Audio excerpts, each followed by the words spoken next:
Guys, can we just honestly sit back for a second real quick and appreciate what is currently going on with Marvel Legends?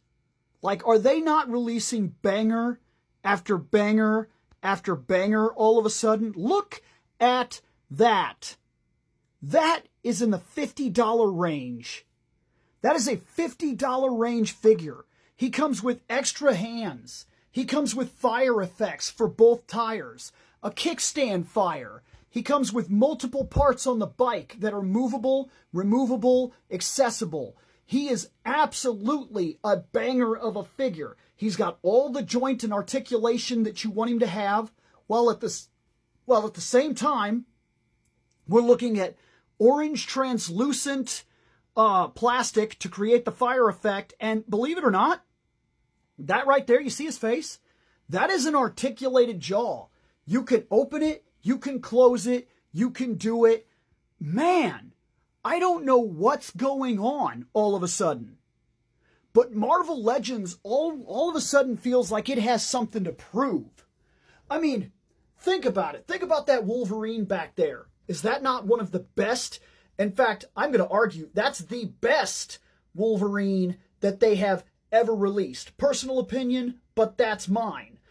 Going from there, guys, that She-Hulk, is that not exactly something that we have been waiting for so long now? Look at that Bishop back there. Is he not absolutely fantastic? Is that not the Magneto that you have waited for absolute years? Is that not an absolutely terrific Goblin Queen?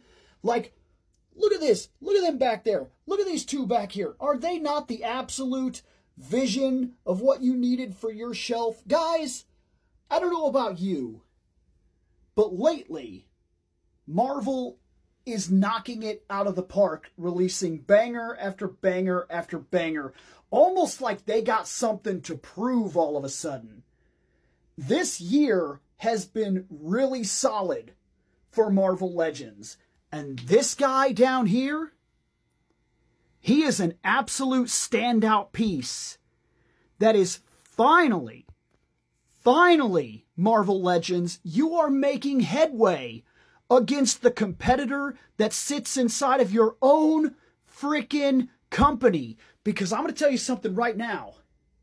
The G.I. Joe Classified line, I'm not a G.I. Joe fan. I don't watch G.I. Joe. I don't read G.I. Joe.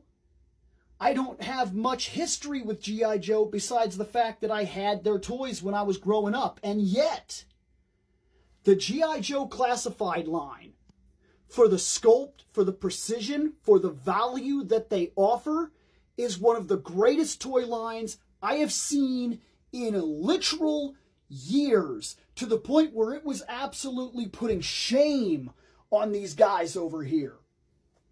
Overpriced guys moving up into 30 and 40 range for absolutely no reason whatsoever. And then all of a sudden, like, look at her. I don't care. She was good. She was a good figure. That's a good costume, to be fair. And then, if we want to go even further than that, guys, we're not even done. Because this was also the same. Look, we got the movie Spider-Man figures. I don't know about you, but that was exciting for me. I absolutely love the fact that we got movie Spider-Man figures. Let me jump up here. Look at that.